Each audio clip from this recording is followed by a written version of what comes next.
Welcome to City Cinematheque, where the art and pleasure are the subject of serious discussion. I'm your host, Jerry Carlson, and I teach film studies at the City College of the City University of New York. Today it's our pleasure to present the 1957 Italian film Il Grido, or The Outcry, directed by Michelangelo Antonioni. This is the film that Antonioni made immediately before L'Avventura, the film that catapulted him to international fame. It's an extraordinarily interesting film, Il Grido, because it has Antonioni with one foot in his neorealist roots and one foot in the modernist films that would come. It's also a visually striking film that is different in some ways from the later style he develops in works such as Eclipse and The Passenger. We'll be talking about that and many other things after today's screening with Robert Haller from Anthology Film Archives, a noted expert on Antonioni. Now, take this journey into the work of Michelangelo Antonioni's Il Grido.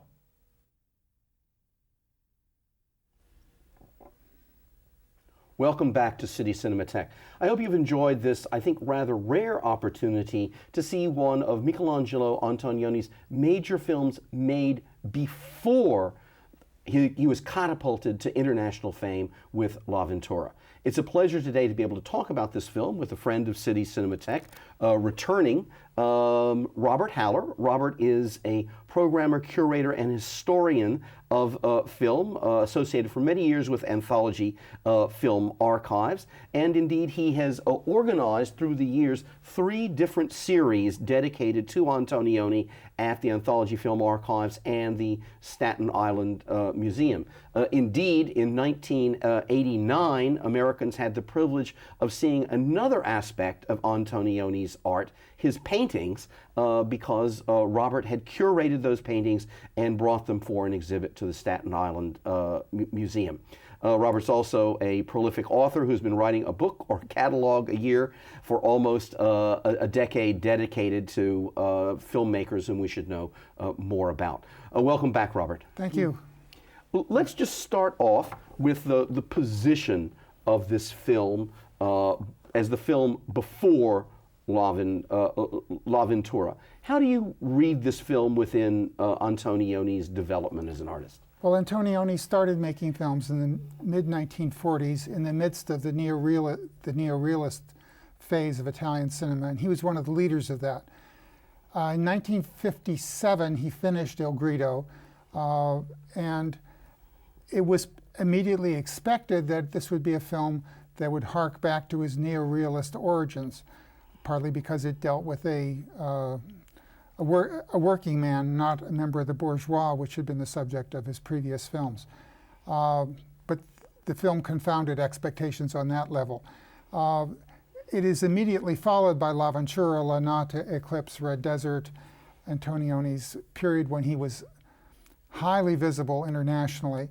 And what is interesting about the film, one of the things that's interesting about the film, is that we see in it many of the themes that appear subsequently, although those films also deal with people in a, quote, upper class background, rather than, in this particular case, Aldo is a mechanic. He's not a writer, he's not an artist or a stockbroker. So in that sense, the film is both part of his larger thematic interests, but it's also set apart from expectations. Right, right. One of the things that I think is very interesting for us to do in relationship to neorealism is that neorealism is a movement that's very much grounded in Italian social history and post-war social history. Antonioni, when he moves ahead, as it were, into L'Avventura or Red Desert, he becomes a kind of icon of international modernist cinema, and for many, many very, very good reasons. But there's a way in which that reputation and the circulation of that reputation removes him from being concretely an Italian filmmaker who's dealing with things that are very much going on in Italy in these periods. And one of the things that I admire about Il Grido and this comes back to your assertion about these thematic continuities.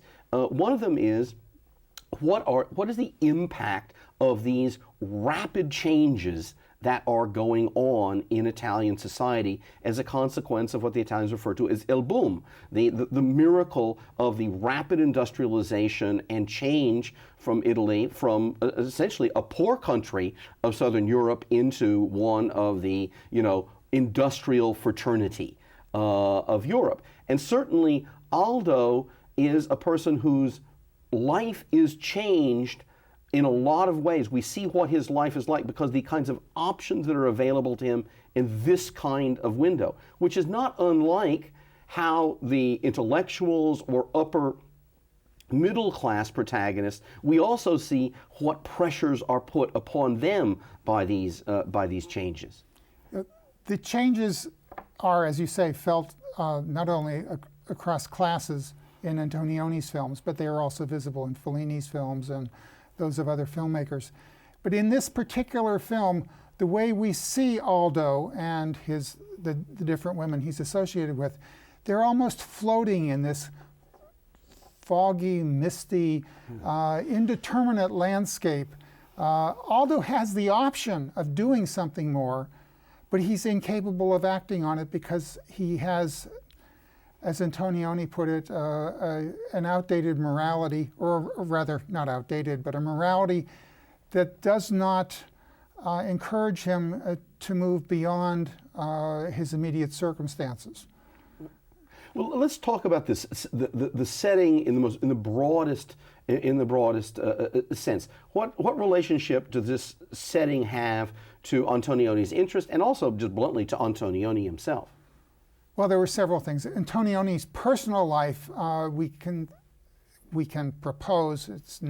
He's never acknowledged it, but he was breaking up with his wife at this time, and he had met Monica Vitti, who did some dubbing on this film, and Monica becomes, of course, central to the next 4 films that he would make. But more than that, Italy itself is being physically changed by a number of factors. At the end of this film, for instance, there's a large demonstration against the government because they're expropriating land for the construction of an air base. And there's a lot of talk about, why do we need this? It's our property. And the frustration and anger is there that motivates the people of this town that Aldo originally comes from. Aldo himself, though, doesn't seem to care about it that much because he's obsessed with Irma, the woman he expected to marry at the very beginning of the film and then was rejected by. Well, in that sense, this is a deeply ironic film, and I don't mean that in the sense of sarcasm or anything of that sort, because Aldo is someone who is trapped, as you pointed out, following from Antonioni, in a certain view of the world and of bluntly heterosexual romantic relations. And therefore, he's not capable of a more flexible response to all these changes that are happening around him. It's interesting because some of the commentary about this film, casual commentary, it does seem to have an episodic structure. He's on a journey. He leaves, but people think of it as random. But it's really not a random journey at all. This is a very tightly structured, in a certain sense, psychologically. There's a logic to how he moves from the first woman, Irma, and their breakup, through the sequence of women that he has relations with until his return to the original site. Yes, the film almost has, not almost, it does have a kind of circular structure. The first thing we see is Irma learning that her husband had died in Sydney and walking rapidly to the sugar factory where Aldo is working. She looks up to Aldo and cries out to him, Aldo, and he's supposed to come down, but she then runs away. Aldo then learns that the husband had died, but that Irma doesn't want to marry him. I'm just summarizing this plot very briefly. And after a brief encounter where he slaps her but realizes that doesn't lead anywhere, he goes off on his journey, which at times I was thinking about Ulysses, but that parallel doesn't really fit that well. And he encounters several other women. He gets to the end of that process and then reverses his direction and comes back and sees the same women in reverse order, comes back to the town where he had come from, discovers that there's a major demonstration going on, but more important, has looked in the window and seen that Irma has a child by her new husband, feels totally alone, and walks off to the sugar factory and climbs the steps of the tower where we see him for the very first time at the beginning of the film. Irma, having spotted him through the window, races after him. In other words, she runs into the factory again. An exact replication of the second sequence of the film. Aldo is at the top of the tower. She cries out to him. He looks down at her, seems confused, is disoriented, and then topples off the top of the tower. Now, whether he committed suicide is an issue of debate among different critics, and I don't want to take a position on that because it's too hard to tell. And he falls and dies at her feet. But by the time the film is over, if people remember the beginning, they realize that what had seemed to be accidental and sort of episodic is in fact a very tightly plotted story that is more structured than one would expect. It also somewhat undercuts Antonioni's stated intentions in making films. Antonioni has said over and over again that he does not start with a story and then look for a background that fits the story. Instead, what he looks for is an environment. That environment sparks an idea in his head, and from that he develops a story. And in this particular case, Antonioni is the author of the story, not the screenplay. He's a partial author of the screenplay. But Antonioni's from this region of Italy, was very conscious of the fog, the mist, the very flat horizontal environment, how isolated characters look when they walk through this environment. You just have these little stick figures of Aldo and his daughter walking along these endless roads. It's a story shaped by the environment in ways that you only become aware of by the end of the film. Yeah, I think it's a wonderful point. I'd also like to just encourage our viewers to take a look at a later Antonioni film, The Passenger, which was re-released theatrically in 2005 and has come out in a DVD in 2006. It's a marvelous film by any standard, considered now one of the Antonioni clear masterpieces. But one of the reasons I'm pointing people towards it, aside from its just overall quality, is that we see, once again, as you were talking about, we see the threads, the consistency of Antonioni by looking at The Passenger in relationship with Il Grido. While The Passenger is about a reporter who tries to switch identities and starts wandering around Europe following a set of appointments he finds in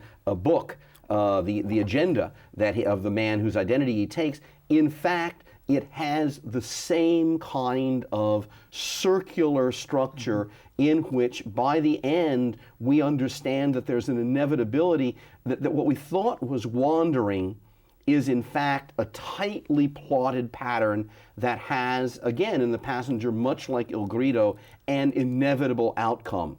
And interestingly enough, there was a modest amount of debate about the ending, the spectacular ending of the Passenger, that raises the whole issue against suicide or assassination.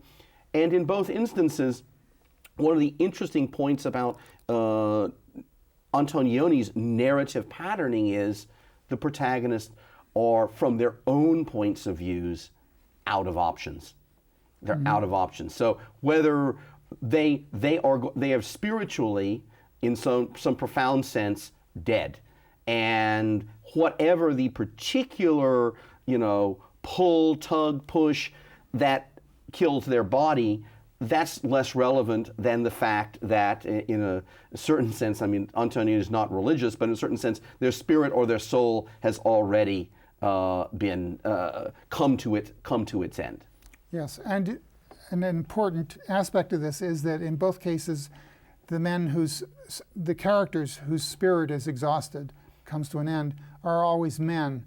Antonioni is a director of women, and the female perspective on these films is very important.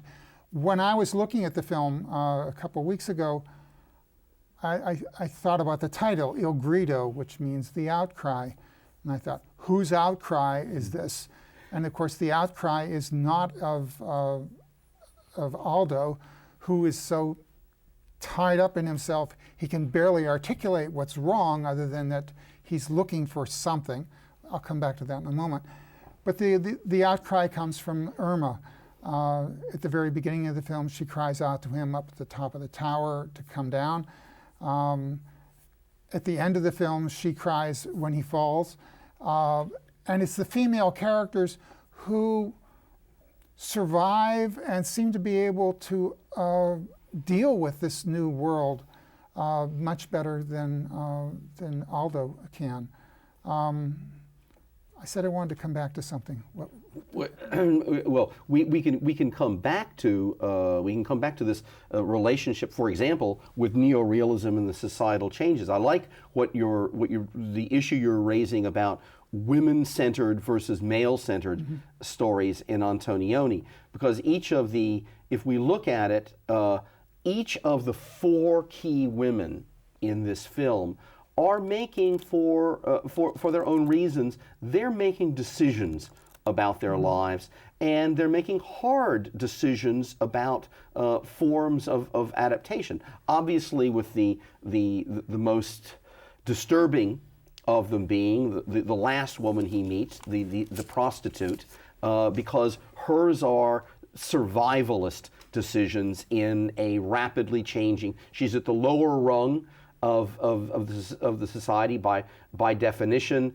It's a portrait in which, it simply admits that when you have rapid changes through industrialization, when you bring large sets of men together to do these kinds of tasks, one of the invariable overflow products of that kind of an economic development is the development of an illicit sex industry that gives women, I put this in the big quotation marks, opportunities. But we see that as much as we may bemoan the fate of this young woman, she's proactive. She is a survivor in the way that Aldo is being depleted. Similarly, with the gasoline, petrol station operator, she's made an adaptation to what's happening in her region. Yes. And all of Antonioni's women tend to do this, particularly Monica Vitti in each of the four films that followed. I just remembered what I wanted to say before. On his way back to the town where he is from, Aldo is in the back of a truck, and they pull up outside the gasoline station, and the woman who's running the station notices him after about 10 seconds, where, we see Aldo, and she's down below putting in the gas, and we're wondering, is she going to look up and see him? And then she does, and he looks down at her, and they have a brief discussion, and she says, "Are you still looking for work?" Wondering, in effect, what he wants, because he has wandered away from her after they started to have an erotic relationship. And he says, "Oh, I'm looking for work and other things." And the other things are what the film's really all about. And that's as far as Antonioni ever goes to articulate verbally what it is that Aldo is searching for. The isolation an inability of him to figure out what it is that he wants, Right. other than this comfort of a family. He was so committed to marrying Irma at the very beginning of the film, and then the rug was pulled out from under him, and he never really gets his footing back. Well, that's a very interesting point, because we have the visual sign of that is when he is a skilled worker in this factory, and he's quite literally at the top at the very beginning, and he is exactly the kind of person who is in fact benefiting from Il Boom. He's a skilled worker. There are opportunities within this industrial economy. He begins with presuming that he has someone he will eventually, that he has a de facto family that will then become the legal Catholic family as soon as a husband dies. So he, in a figurative sense, does begin at the top of this world. He's at the top of his expectations within this society at the film's beginning, and the film chronicles, quite literally, his fall, and it ends with the literal fall. But it's also the symbolic fall through this society in rapid change, to which he wants something, and there's all these options out there, but none of them are what he wants. None of them are something that he can hold on to. In the original screenplay, Aldo was supposed to be a bricklayer, but when it came time to make the film, Antonioni changed his occupation to be mechanic, which in fact is a much more skilled profession. Absolutely. And as you say, he's at the top of his profession at the time. When the film starts, he's running the I think they call it a blast furnace for cooking the sugar. So he is, in fact, a person of extraordinary accomplishments. However, we see about 20 minutes into the film, when his valise is delivered by Irma to the next girlfriend, that his actual physical possessions are very small. He has acquired, if that's important, he's acquired very little. All of his belongings fit in this one suitcase, that we then see him carrying around the shore of the Po River as it goes down and then comes back. It's not so much a symbol as it is just a declaration of this man who really had it made in Giorno, the original town. His total belongings really were his emotional investment in Irma and his daughter. And beyond that, he has nothing. So this underlines the estrangement he has from everything. When he lost Irma, he lost what he wanted, and then he personally has to give up his daughter, Rosina. I think it's Rosina's her name. Yeah, that's correct. And so this is a man stripped of all of his accomplishments, basically.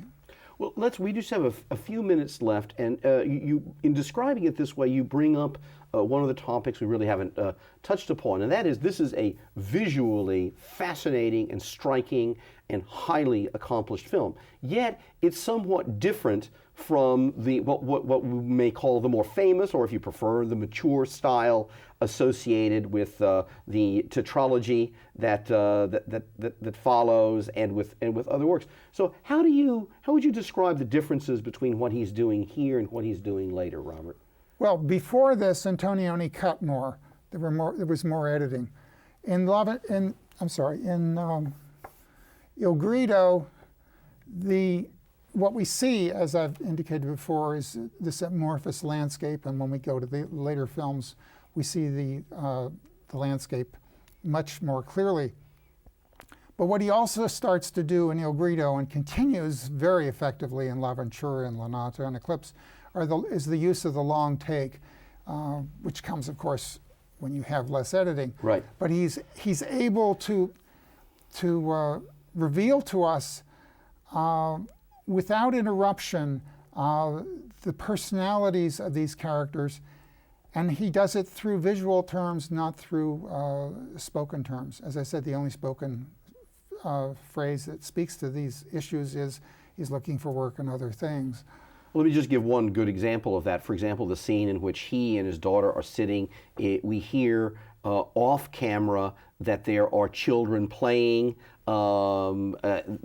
She goes over, there are children inside a playground. She is literally barred from going inside. The ball goes over across the road. She runs across the road, is almost hit by a car. And this is the kind of visual language that Antonioni develops that gives us a picture of what the father is going through in terms of decision making. To what degree am I depriving my daughter of, of education, of the social life that children need? To what degree is this dangerous that we're out on the road because there are dangers just to this situation? And he develops all these kinds of means.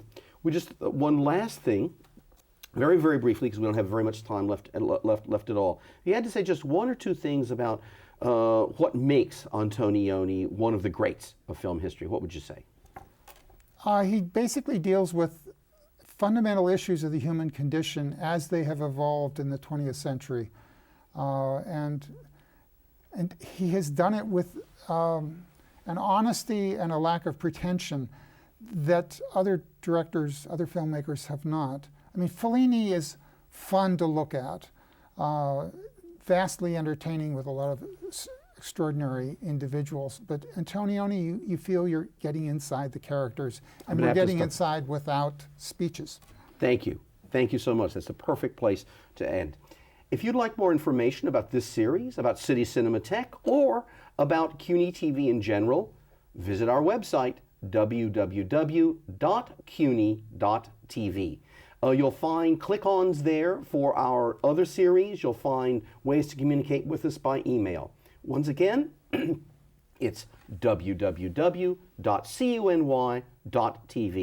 Robert, always a pleasure to have you here. Thanks for bringing your immense insight into Antonioni to us and the viewers of City Cinematheque. Thank you. Thank you.